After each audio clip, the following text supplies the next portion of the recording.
was this episode 8 of the season? Yeah. God, it's crazy. There are only 8 queens left.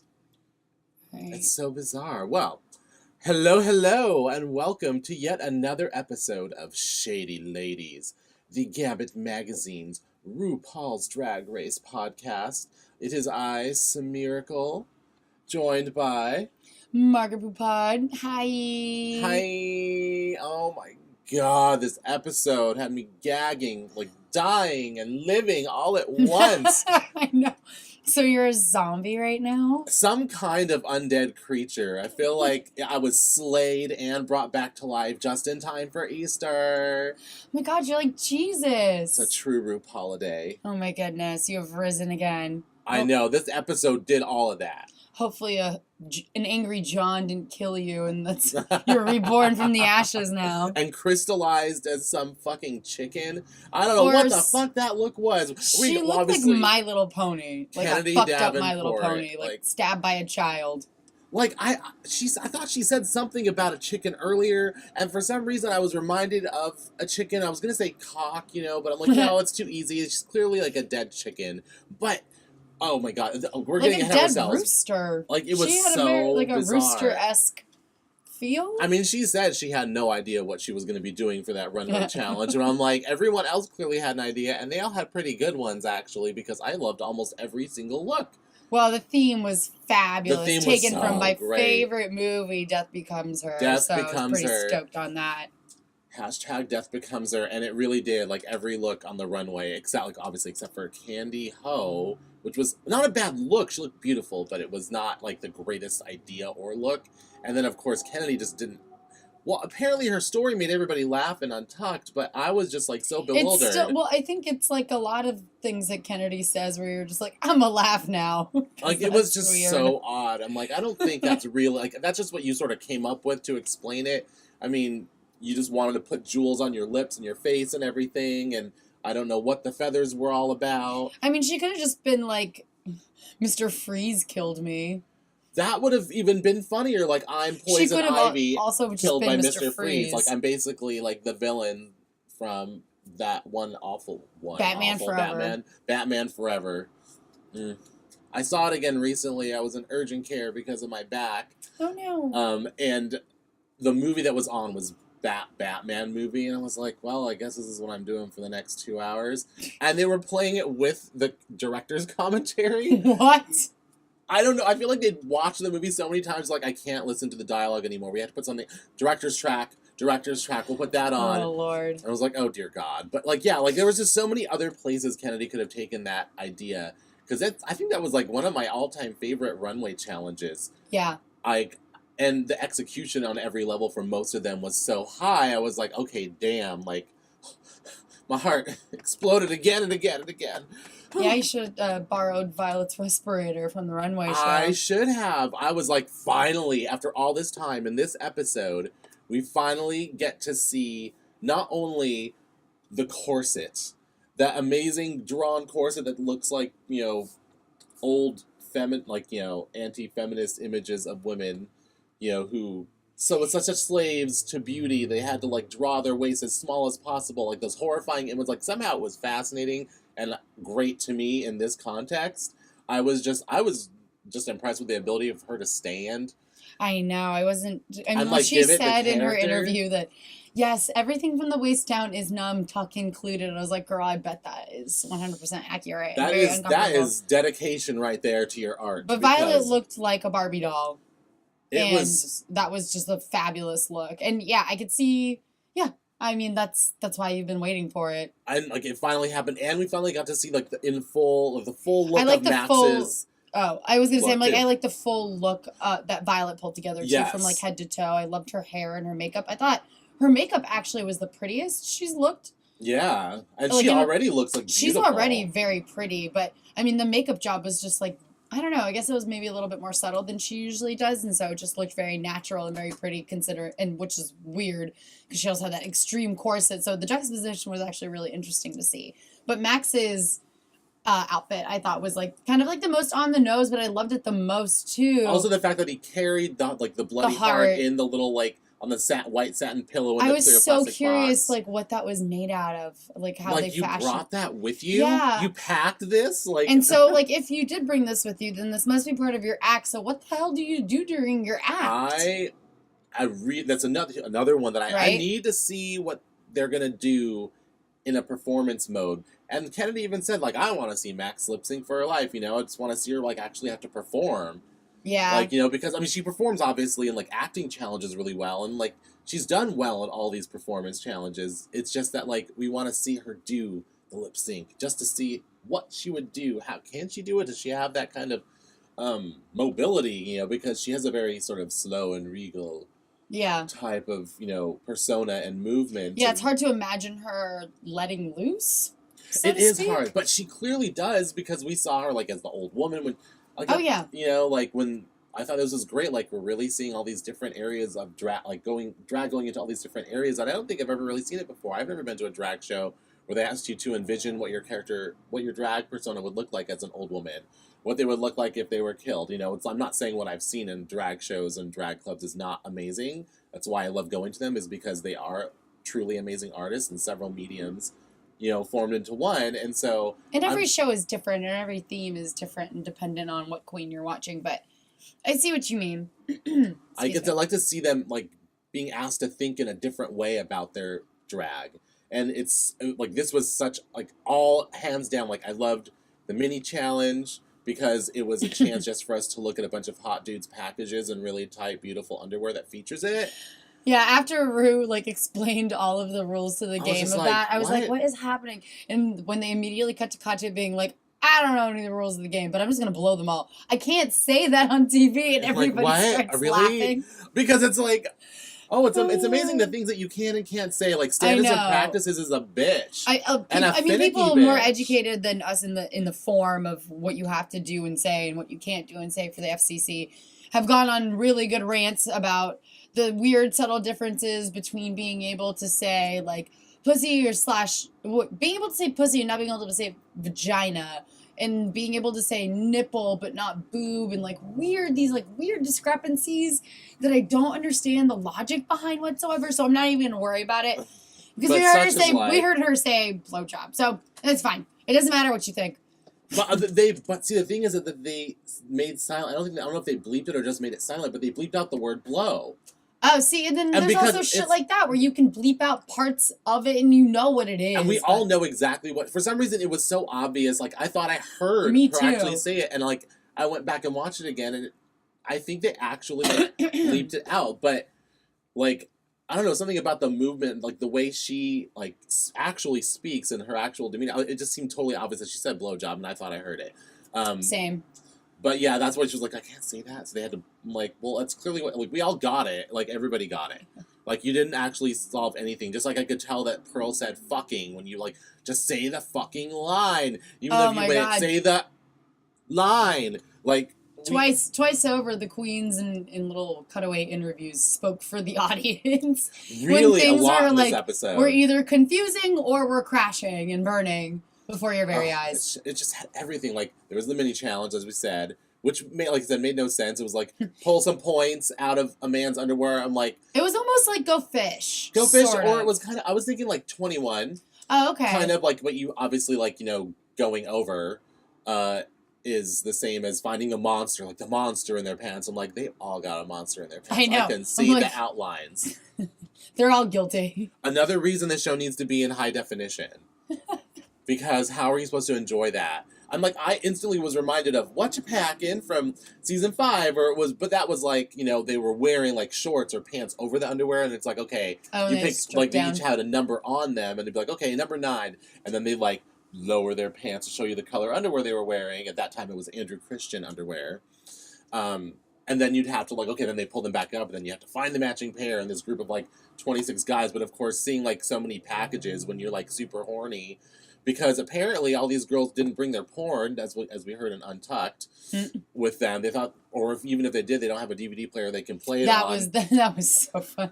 I was like, oh, my goodness. I'm like, I don't remember them ever talking about their porn, but obviously they must. So it's like that, and that game was brilliant, because how are you going to fucking remember anything when you're, like, you just want to play with a dick? and there's a whole bunch of them in front of you, but you still can't touch them. And Oh, also, you have to this remember is the closest shit. you've come to in porn, to porn in a couple of weeks now, and you're all trapped with a bunch of other people that feel the exact same way.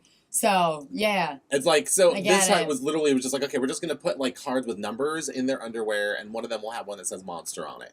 And you just pick them, and then they pull it out, and it's like, do you really, I it's honestly who wasn't do you even want? sure anybody was going to even win the fucking game at a certain Because point. every single everyone person found the loses. monster, and then Katya found it like right away. Like, God damn, motherfucker! Like, I loved her little rant, like the weird symphony of bleeps that they had to throw in there because the words were so all over the place. She Mhm. was so upset because she then couldn't actually ask any of them to reach into their pants, which is probably Yeah. the best part of that And game. it happened like 3 or 4 times in a row to people, too, where they picked somebody, because they all had caps with like, Oh, like dick or yeah, dude, or blowjob. Poppy. Yeah, Poppy. That was the killer for Candy Ho. She picked Poppy, I think, and it was when Poppy had the monster Mm-hmm. in his pants.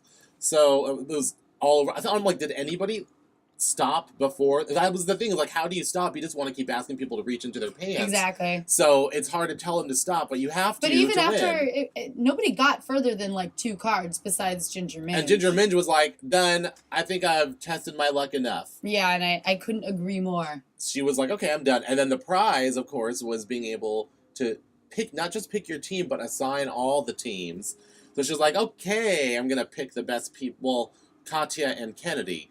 Kennedy, I don't know if was one of the best, because she wasn't really that good as Tyra in their scene. But yeah, she picks the teams for the It's Tyra. maxi. Not Tyra, oh my god. As Rue? As a rule, let's scratch that. So she gets It's a crossover to our other podcast when America's Next Top Model comes back. But, but you yes, know, when Kennedy we know that you already knew that. Kennedy as RuPaul was not terribly impressive. Yeah, in their other video, the Punny or Die one, she wasn't very. She wasn't impressive. that great in that either. Like, and so. But maybe Ginger's thinking was, well, she won that challenge, so at least she'll be good enough to make us safe, or then at of least. course in the video she was like, at this point I'm just sending up a silent prayer that she doesn't drag us all down with her, because she was not doing it again. Like, all the people who suffered in the Shakespeare challenge suffered again here, Mm-hmm. or a lot of them did. Well, Candy, she had a really hard time remembering lines. Her outfit was a total mess. Her hair, oh my God, what did she say? That wig. It looked like she just put it on backstage and ran out. It wasn't blended in or anything. Nothing, It looked, and it literally looked everything like a was wig. sticking I'm like, out. was it even her wig? You had to wonder, because I mean, it was her so wig poorly looked like worn. me on Halloween at 2 a.m. when I'm already drunk and my wig's falling off We and my have a hair's picture sticking when out. you played Margot from Royal Tenenbaums, like, kind of like that. Yeah, exactly. I'm super drunk and my hair's kind of like poking out of the sides, but I'm drunk and whatever. It's Halloween. Good This isn't my times. job. Yes. Like, it was her job, and she did it very poorly. And, I mean, oh my God. So it was like. So as opposed to like the Shakespeare challenge where she actually did a good job, but maybe it's because she had a super minor role Yeah. and was sort of relinquished also- to the background, which and is where she here- seems to strive. Yeah, really. And here she had Not the to be responsibility of being mean. RuPaul. I mean, that's a huge challenge to take on and try to do well. But, I mean, this was just the next level of heart explosion for me, because it was like, oh my God, the show just keeps like this episode just keeps getting better, because now it's True Hollywood Stories brought back Drag Race style, only it's called With the bad acting. With the bad acting, Rue Hollywood Stories. But as you pointed out in the written review, excuse me, it was actually really well written and extremely funny. Yeah, this was like the best written. Yeah, all 3 of the individual stories, because they're told from RuPaul's perspective, from Michelle's perspective, and from Merle's perspective. Merle Ginsburg. Merle Whatever happened to Ginsburg. Merle Ginsburg? Well, she came back. She was the judge on seasons 1 and 2, and then it was Michelle Visage. And this is these little scenes were supposed to be about how exactly that came about, that Michelle That turned devil into bitch. that devil bitch, Michelle Visage. That's how that devil bitch, Merle Ginsburg, left Drag Race. It was, oh my That's God. how both them devil bitches. It was so perfectly, like, even, like, their little solo interview parts were, like, perfectly filmed, like, the backgrounds that they had for each person. Yeah, it was really funny. Michelle It with was her, really, like, really super well long done. jersey nails. And Merle, oh my God. I was like, I'd forgotten, like, just what the chemistry between her and Rue was like, which we got a taste of on from the runway judging when they were actually together there. But she was really good in her little performance Mhm. in her bits in this scene. She was a good sport about the whole thing, but like I told you before we started the podcast earlier today, I like when I was first watching it, I was like kind of turned away from the TV, and all I heard was Ginsburg as one of the judges was like, Ginsburg from Mad Men. Oh my gosh! And I turned around, I was like, oh, Merle from like a really long time ago. Oh, hey, you. I thought you would have thought Walking Dead, Merle. Oh yeah, no, all I heard was Ginsburg. But you heard the Ginsburg. So I whipped around and thought I was gonna see like really manic Jewish man with no nipples staring me back in the face. It was the former judge of RuPaul's Drag Race. And there was some tension there. We'll get to that in a little bit. I'm so glad you caught that, like, Michelle Visage stank face that she threw. Because it was a close-up, but it was so quick. I was like, I'm not crazy, am I? I'm like, it could have been from some other moment they cut in, and they're just making it seem like there's more tension. Too. But I was like, I don't know, man. I'm like, there's usually a reason behind it beyond just plain manipulation. Like, they're really actually trying to tell a story. Like, you really get a sense that they're really trying to tell the story of this season through these episodes. It's not just like, we're seeing how many, like, Twitter followers we can get to follow it. Like, obviously they're doing that, and, because RuPaul's a shameless promoter. But they've already established a fan base that's been around and keeps coming back, and they keep getting new fans and followers because of word of mouth, more or less. And also because of their fabulous queens and because RuPaul is fabulous. So I don't think that they have to really worry about that anymore, about, like, I don't know, cranking up the drama. Because also, because the show's been so prestigious and proven, that I feel like the competition is already pretty high, and now that it's getting down to the last 8, I think that the bitchiness will only keep getting bitchier, and whatever behind the scenes is going on with, like, Rue and Michelle, I guess we'll find out next season if she stays a judge. Yeah, because I've been sensing it. I've been sensing this I never picked up on it until today. I wasn't sure if she was, like, if Michelle was trying to still be a good sport and, like, was playing along, but that close-up of her stank face made me think otherwise for a split second. Like, it's the way it was cut together, because I still remember from the first episode when they cut to a shot of her face, like, being, like, like, sort of, like, a little bit taken aback by Rue naming Violet the winner of the challenge because she had just criticized her very heavily for, like, looking too boyish in the Nude Illusion look. And it was just obvious that there was something there. I was like, oh, okay, well, she disagrees with him a lot, but I was just like, I was a little bit taken aback, because I was like, she seems a little more upset than I think she should be already in this season about something. And then we get to this episode where he's like, he's joking with Merle Ginsburg, and he's like, did my restraining order expire?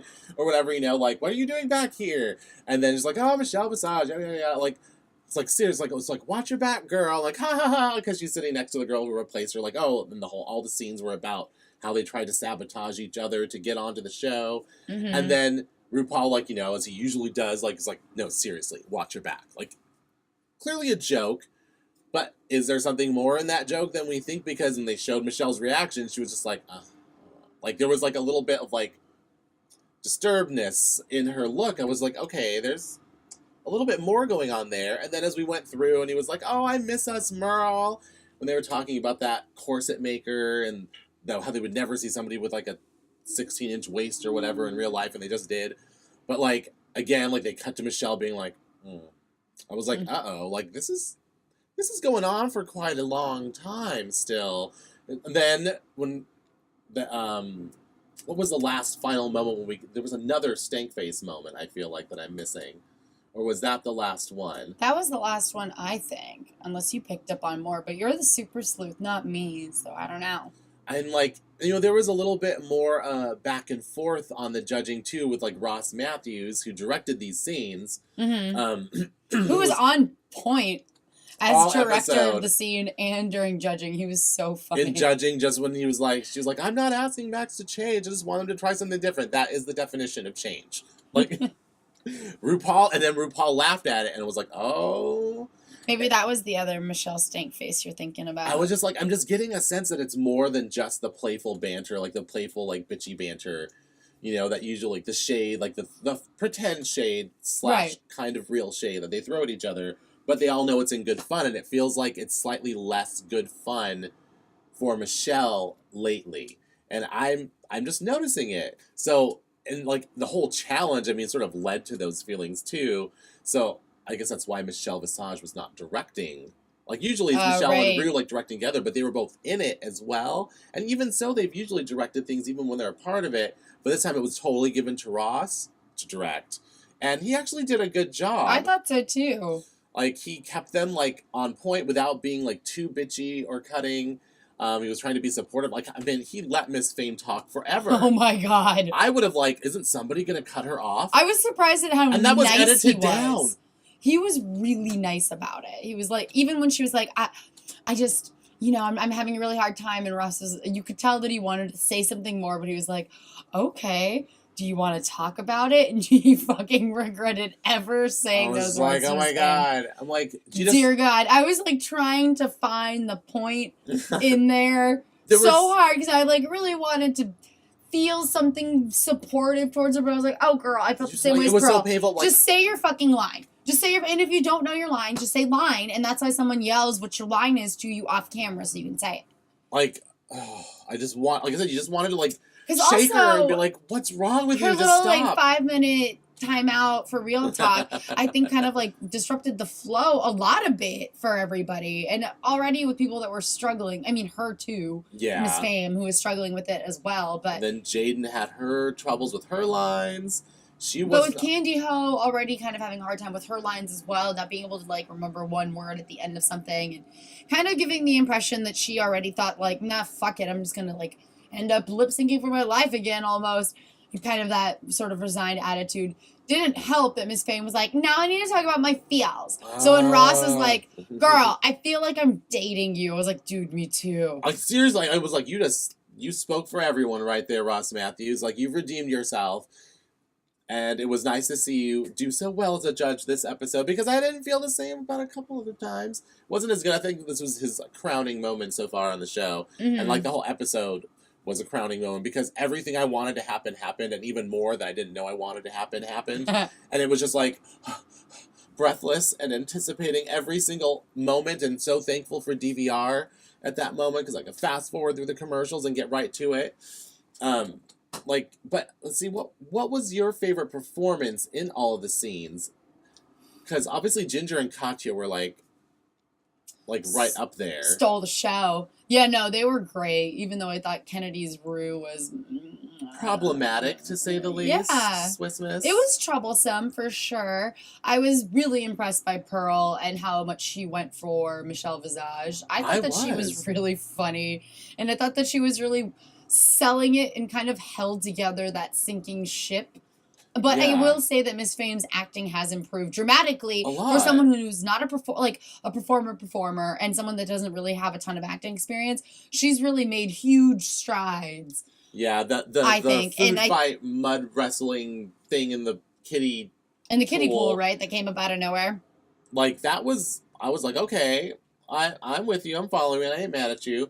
Like, this was actually pretty good. And I think that she's really kept taking on the critique of, like, just going for it more, not being so self-conscious, even though she keeps being up in her own head and missing her her hilarious cues from RuPaul. Again, I'm like, oh my God, RuPaul just gave you, like, it was just gift wrapped again for you to say that line. But it was the same fucking joke from last week. Like, just don't you remember? Didn't it sink in? This was seriously like 12 hours ago for you. How do I remember the joke and you don't? And RuPaul was just like, see, this is your problem. Like, you're always like a step ahead of what people are saying instead of being in the moment. Yeah. And really listening to people. Like, if you really listened to like the people you're in a scene with, if you listen to people when they're talking to you, you'll actually get something out of it.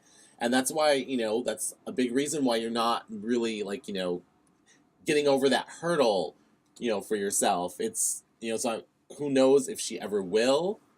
Well, I'm hoping that it's leaning more towards yes, only because she has taken all of the critiques so well and not in like a bitchy dramatic. Good humor. And she's really incorporated it. Yeah, and I have to say her runway look was also fabulous. Oh my God, so good. The sparkly knife through the head, and that was like a great wig and a fabulous dress, and she looked great. She looked there's nothing else to say other than she was pretty much exactly her and Max are pretty much exactly what I thought of when I had first heard that this was going to be the runway challenge, which it was interesting that she told them Rue came in and made the announcement with their RuPaul, or what the RuPaul theme was going to be.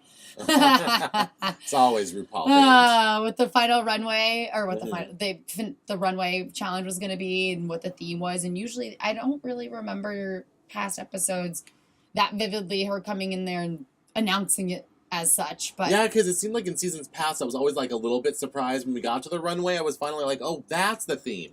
Like, I don't remember hearing, like, they're all preparing an outfit, but, like, and it's obvious sort of what the theme is, and somebody mentions it. So the theme for the runway is, you know, somebody will always say it. I'm like, when did they say it before this? Like, this is right. This is how they're telling us what it is.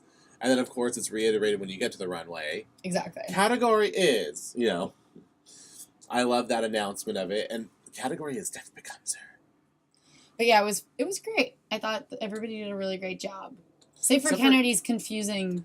I know, seriously, look. It really did remind me, like, because at least Candy Ho's look, even though it was super boring, at least it looked beautiful, had a style, and there was a genuine idea, even if it was a boring, not boring, but an expected, tired idea that we've seen done before, a lot. And so it was, like, not impressive for that reason, but at least the execution of it. I can't remember who said it in Untucked, but somebody was like, were you bit by a vampire, or... Yeah, like, because it's supposed to be, how did your drag character die? And I feel like Candy's struggled a lot with these, like, interpretation challenges a little bit. Where she had to really, like, come up with something clever. And original-ish. Yeah, and she didn't really do that. She couldn't really find... Maybe it wasn't for lack of a good idea, but couldn't find anything that fit her persona, or, like, her stage persona that well, or... that she felt was possibly in line, because as I famously think she says, I'm not gonna show up one day dressed like a cat. Like, it's true. Like, but if you put those kind of limitations on yourself, that kind of limits nearly everything else that you're gonna try and do afterwards, I think. Yeah, in our written review, I kept mentioning things from season 5 because I actually found myself rewatching it recently, and there was a moment, I'm trying to remember, from that season where there was like a similar sort of thing said about somebody, because, what was it? I'm sorry, I'm blanking for a second. It's going to come to me. It's going to come to me. It's going to come to me eventually. I'm still not finding it right now. But it was the girl from Community, and she was like saying, she's like, you know, I appreciate when people say, I've got to remain true to my drag style, but I feel like every time I've heard that on the show, that queen usually goes home very soon after that. And I felt like Candy was sort of in that, like, this is my drag style. I'm being true to my drag style. And it's like, oh, that's an excuse for, like, not giving more. And really at this level, as we've said time and time again, like, the stakes are always high, obviously, because I'm sure every drag queen could use $100,000 in a year's worth of makeup. I would like to say that mostly all women, including drag queens, could use $100,000 in some free makeup. So... just putting that out there. Very true. In case anybody wants to send me some free makeup at $100,000. I haven't gotten to the point where I need concealer yet, so I don't fully understand. No, you look naturally young and fabulous. It's my Indian heritage, I think. I'd like to see an Indian queen on this show sometimes. Me too. Maybe I should just do it. I would be down. I don't know. You'll have to I'd be like supportive. Like I can't come with you, unfortunately, but yeah. But I look forward to calling and using the Line app to text you. The Line app. Oh dear Lord. Which is really just me tying like a message around a pigeon's neck and sending it to you. Anything you want to send my way, I'll take. But yeah, she was very much in that, like, oh, this is my style and I'm staying true to it, and boom, went home. Well, because your style just can't be... I mean, if you want to have a long-lasting career, it can't just be this just one thing. Like, the bar is raised really high. I was actually... and I was even watching an old movie... Not an old movie. It was made in 79, but I guess for people now that is old. But an older gay film called Outrageous, and even in 1979, when it was still, like, way more, like... tempestuous to go out and drag or go anywhere in drag, you know, it was probably still more difficult. Even there, when, like, you expected, like, oh, RuPaul's Drag Race has raised this level of drag so much, I'm like, even there, like, just being a good illusionist wasn't enough. It was like, no, that character did, like, spot-on impressions of several, like, gay icons, and it was, like, really impressive. Like, there was a genuine skill set there beyond just the look that he needed in order for his career to, like, move forward. So I'm like, at this point, you would think that that any person who like is born to do this, and I really feel that people are born to do this. They're born to be this kind of artist. Otherwise, I don't think they'd be nearly this good at it. That at this point, you would think that like when they're getting into this world, they would come in with something more than just having a great wardrobe and a great look. And it was, she got lots of chances to show more, and she just really didn't. So it wasn't that surprising. You kind of knew from the very beginning, like, oh, wow, the people that you beat in this show were the oldest queens who traditionally, in most seasons, have had the most trouble lip syncing for their life. Mm-hmm. So it's like, it's not really that great an accomplishment. I mean, Tempest du Jour looked really uncomfortable in that outfit and in her shoes and in that wig and in that makeup.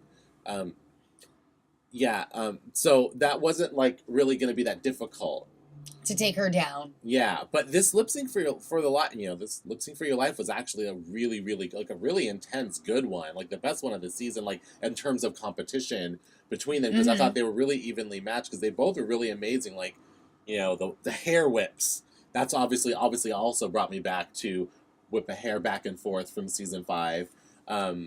Because that was like the other probably like top lip sync, one of the tops, if not the best ever.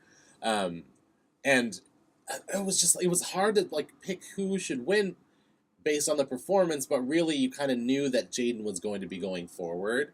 You just had that sense already that she was going to win. It's like, well, she hasn't been in this position yet. She was amazing in this performance. Mm-hmm. And you feel that there's still more beneath the surface with her. I still think so too, and I can't remember which queen it was who was watching the lip sync for your life, but said something to the effect of like the only person that's always going to be standing in Jaden's way is Jaden. Mm-hmm.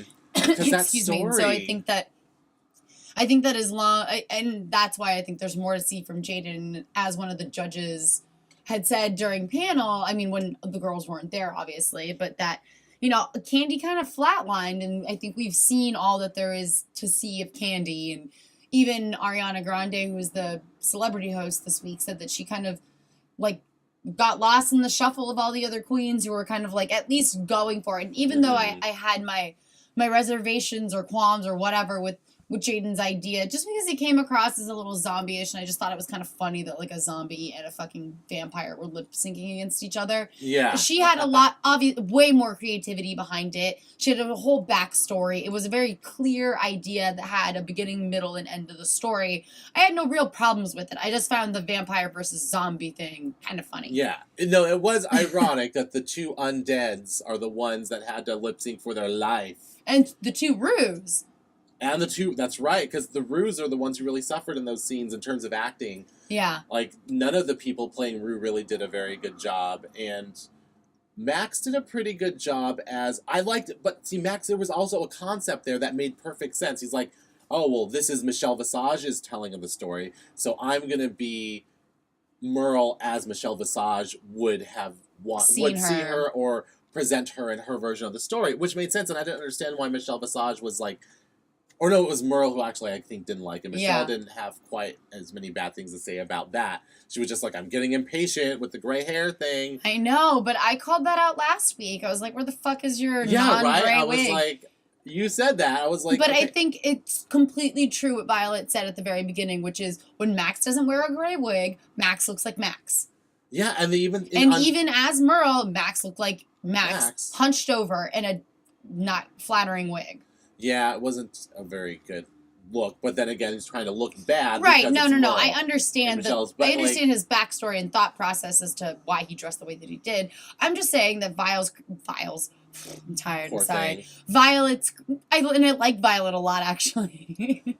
I know. They still kind of gave her shit in this episode. Critique of her was definitely accurate. That Max is probably also very aware of the fact that she looks more like a boy without a gray wig on, because the gray wig and what did you just say, like the stupid dot on her face or whatever the fuck. She's gonna have white makeup, a gray wig, and a spot on her face. And it's true, and I think that's because that's kind of like maybe the only feminine look that Max has figured out down pat. And I think maybe with more time we'll be able to maybe loosen up with the white makeup and always the gray wig, but kind of, I have to side with Michelle, even though I completely agree with Ross that the definition of change is to change up all your shit.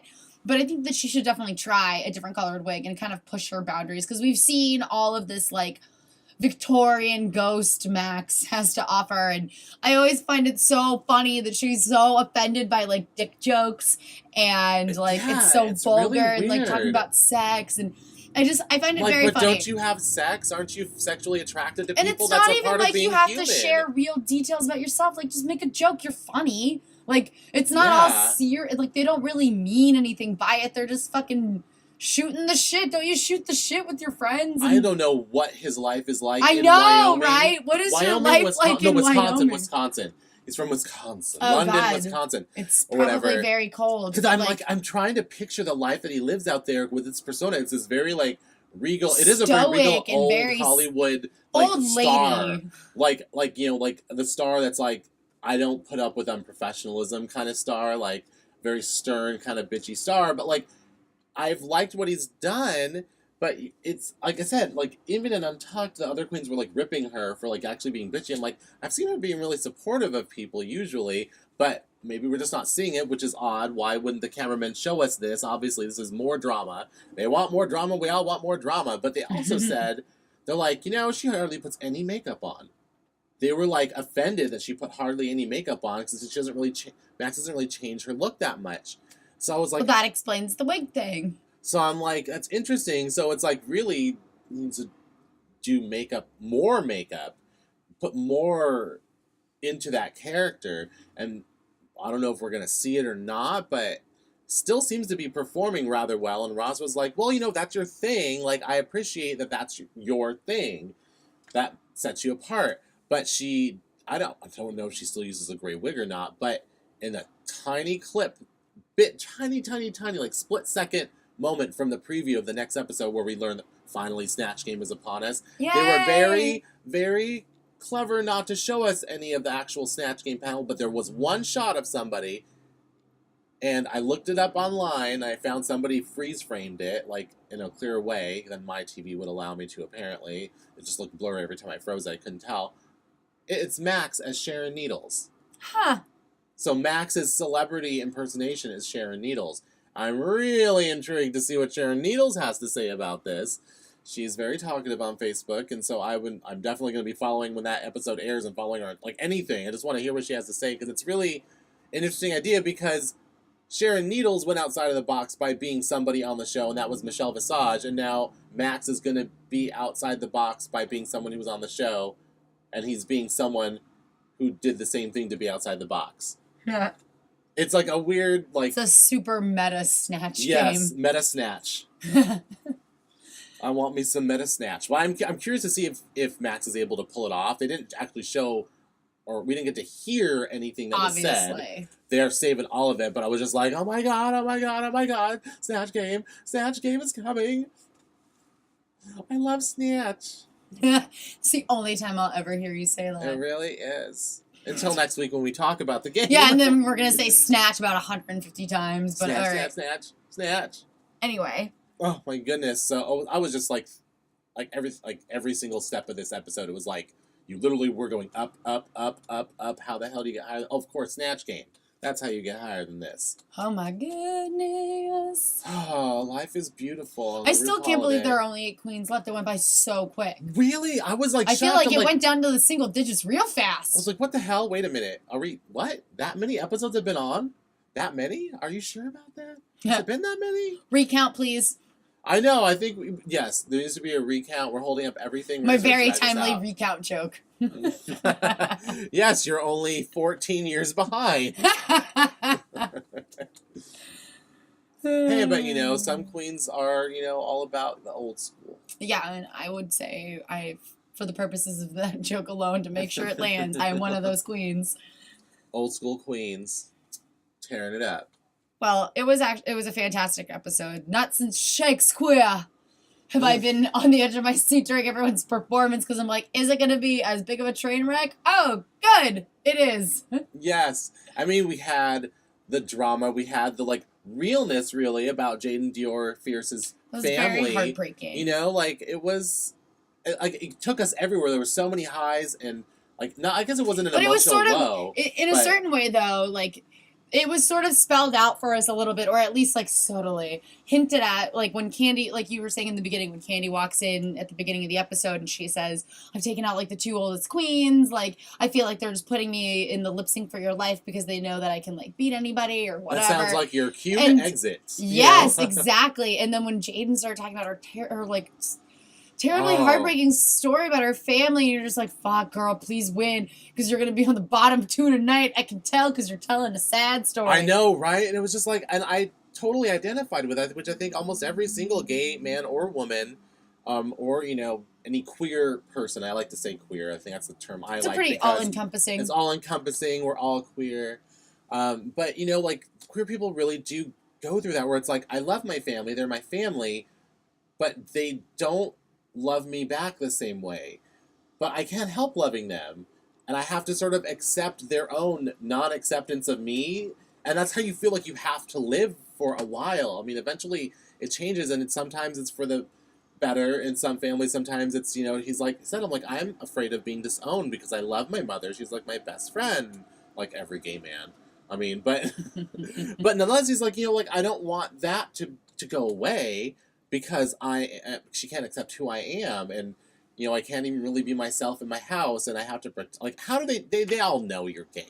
There's no, like, everyone just pretending that you're not. But his family's aware that he does drag, but they just think that it's going to take a woman to settle him down, and that's just some Christian-ass bullshit that makes me, like, deeply upset on a different level. Yeah, like, and there's always someone who's going through that at the time, and really I think, like, in drag is, like, when she can really break free, and so that's why it's really hard to see her still holding herself back sometimes, or holding herself back from succeeding, because, you know, like Ross said, he's like, you know, there were moments where she was really good, but it took so much work to get her, like, over the hump to, like, get there, that, you know, it's a problem. And I'm hoping that she really gets over that, because I think that Jaden's aware of it, because even before they went in to shoot their Rue Hollywood story, she was like, can we run through this a couple more times? Because she knew from the Shakespeare challenge that she needs to read it aloud a lot, and I totally get that, but no one was really giving a shit, and that's, you know, the nature of being a part of a team.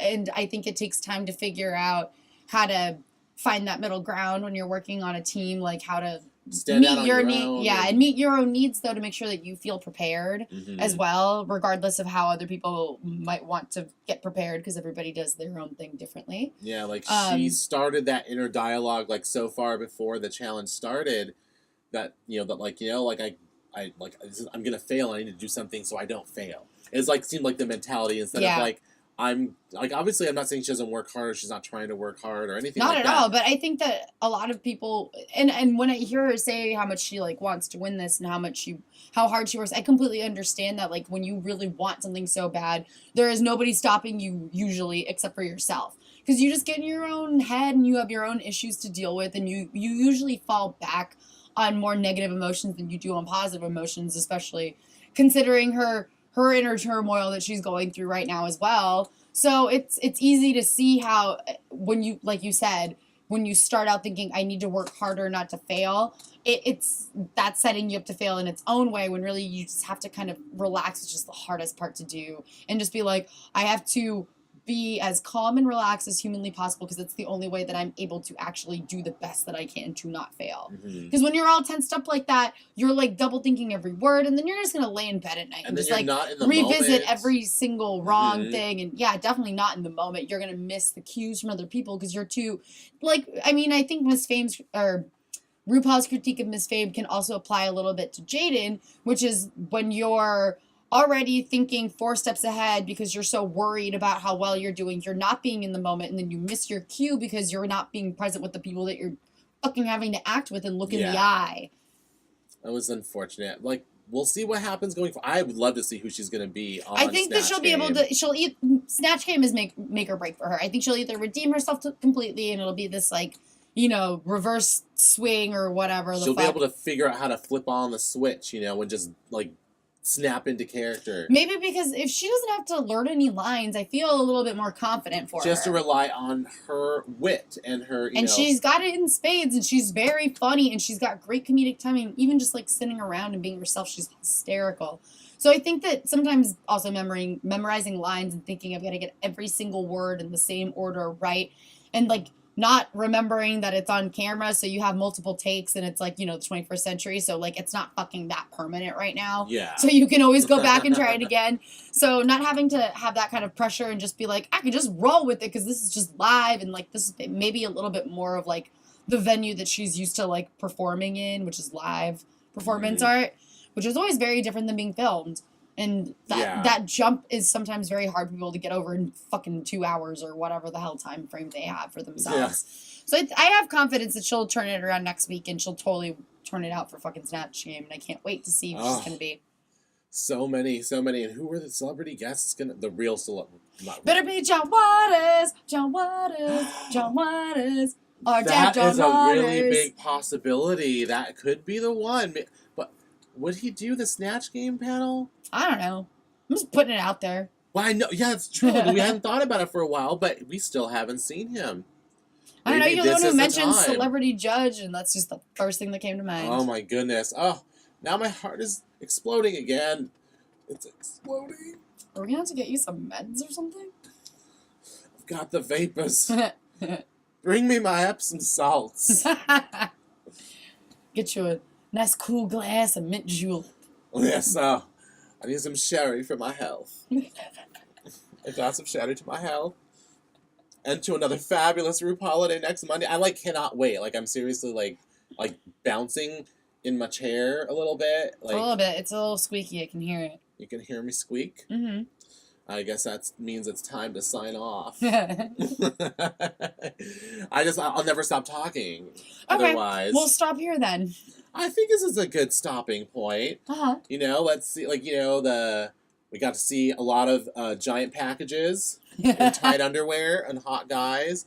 I felt like the runway challenge was one of my favorites of all seasons. Oh, totally. I felt like the person who won is somebody I've been wanting to see win for a long time. Congratulations, Katya! Yeah, Katya Zamo. And the Lip Sync for Your Life was an amazing performance, and the Untucked was hilarious and revealing and showed us more. Oh, and that Ariana Grande song was surprisingly catchy and not horrible. Just all positives. Yeah, just thumbs up all around, guys. Definitely. Oh my goodness. I'm ready to shoot a pearl necklace over this episode. God damn it.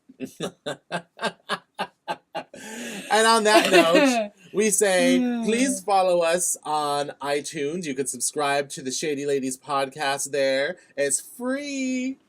So you don't have to worry about it costing you anything. We'd never charge you unless we become huge stars, of course. But for now, free on iTunes. You can get it on YouTube. You can read our articles on the GAMbIT Magazine website, where you can find all our other pieces about movies and other television shows and whatnot. Anything we feel like bitching about, pretty much. You can follow me on Instagram at Samiracles or on Twitter at Samiraculous. That's how you say it. And Margot, where can they find you in the interwebs? You can find me on Twitter at MargSheWrote, and you can always find me on GAMbIT Magazine with all my reviews. Oh my goodness. Well, goodbye. Until next week. We shall see you next week. Bye. Mwah. Bye. Alaska's gonna sue us.